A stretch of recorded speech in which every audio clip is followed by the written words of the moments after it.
somewhere around 2 a.m., when the world goes quiet enough for the thoughts you have been outrunning to finally catch up, there is a question that surfaces. It does not come in words at first.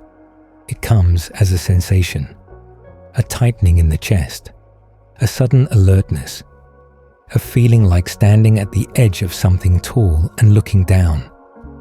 Then the words form, and they are worse than the sensation. What if this is it? What if the life you are living is the life you will have lived? What if you are not in the middle of the story, working toward the meaningful part, but already past it, already in the long, slow fade that will continue, unchanged, until it ends?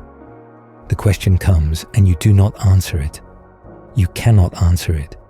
You turn over, you check your phone.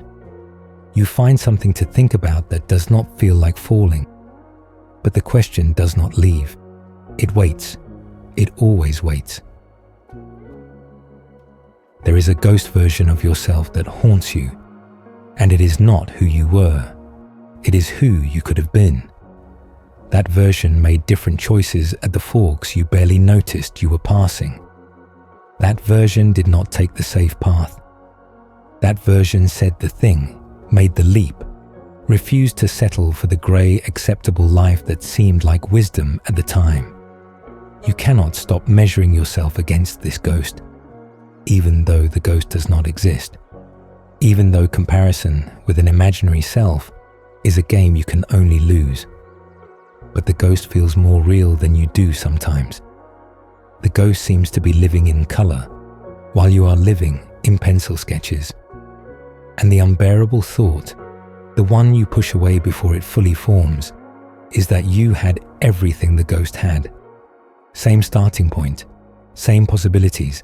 The only difference is the choices, and the choices were yours.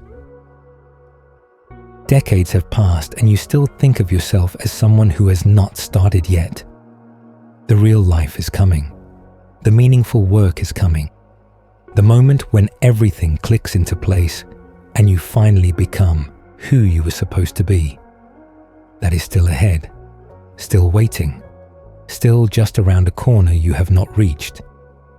But the corners keep coming and the moment does not arrive. And lately, you have started to wonder if the waiting itself is the trap, if the belief that life will begin later is precisely what prevents it from beginning now. You have been rehearsing for a performance that keeps getting postponed, and the rehearsal has consumed so many years that it has become the performance. This is it. This is the show. And you are still standing in the wings, waiting for a cue that already came and went. Nietzsche understood this terror because he lived inside it before he climbed out. He knew that the greatest threat to a human life is not suffering. Suffering can be endured, can even be transformed into meaning. The greatest threat is meaninglessness, the slow leak of days into weeks into years, none of them adding up to anything, none of them building towards something that matters. He watched people fill their lives with distraction and obligation and endless postponement, and he saw that this was not living, but a particularly slow form of dying. A death that is worse than physical death because it kills everything except the body. The body continues. The person inside has already gone. The fear you feel is not neurosis. It is the correct response to a genuine danger. Your life can be wasted. This is not pessimism. It is simple observation. Look around you. Look at the people who reached the end and realized they had spent their entire existence meeting expectations that were never their own. Look at the unlived lives, the untaken risks, the dreams that were deferred so long they quietly died without anyone noticing. This happens. This happens to most people, and there is no force in the universe that prevents it from happening to you. The fear is appropriate. The question is what you do with it. Most people respond to this fear by burying it. They fill every moment with noise, with activity, with obligation. so that the question never has space to surface. They stay so busy that busyness itself becomes the meaning. A meaning that does not satisfy, but does distract. They measure their lives in productivity metrics, in achievements that look impressive from the outside, in the accumulation of things that will be dispersed within weeks of their death. None of this addresses the fear. It postpones it. And postponement has a cost. The cost is that you wake up one day and realize you have been running from something that was trying to save you. The fear was not your enemy. It was the last part of you that still knew the difference between living and existing. Nietzsche proposed something terrifying. Instead of running from the fear, turn and face it. Use it. Let it burn inside you as a constant flame that illuminates what matters and what does not. The awareness that your life can be wasted is the same awareness that can prevent the waste.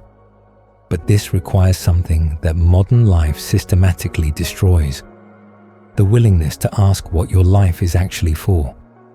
Not what it is supposed to be for according to your parents, your culture, your social media feed. What it is for according to the deepest truth you can access. This question cannot be answered by anyone else. The answer is not found, it is created. And creating it requires the courage to experiment with your own existence, to risk being wrong, to pursue things that might fail, to look foolish in the eyes of people who have already given up and want you to give up too, so they do not have to feel alone in their surrender. The fear points to something real. You have one life, one, not a rough draft that will be revised, not a rehearsal for the performance that counts. This is it.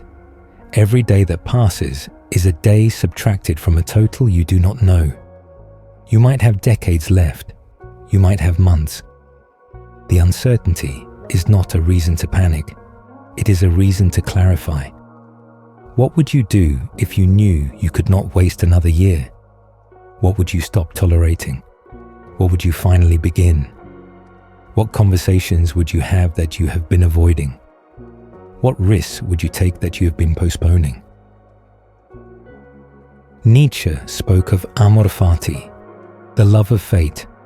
This is not passive acceptance of whatever happens. It is the active embrace of your life as the only material you have to work with. You cannot choose where you started. You cannot undo what has already happened, but you can choose what you do with the time that remains.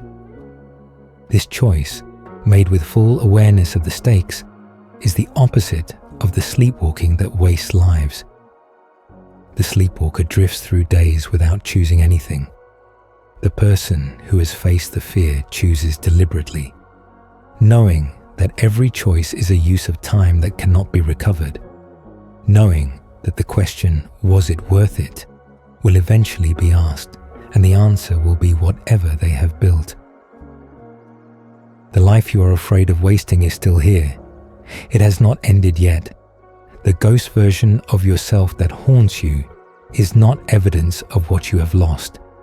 It is evidence of what you still know is possible. That knowledge has not died. It has been buried under obligations and fears and the slow accumulation of reasons why now is not the right time. But now is the only time there is. Later is not guaranteed. The perfect conditions will not arrive. You do not need more time. You need more honesty about how you are using the time you have. The fear is not something to escape. It is something to obey.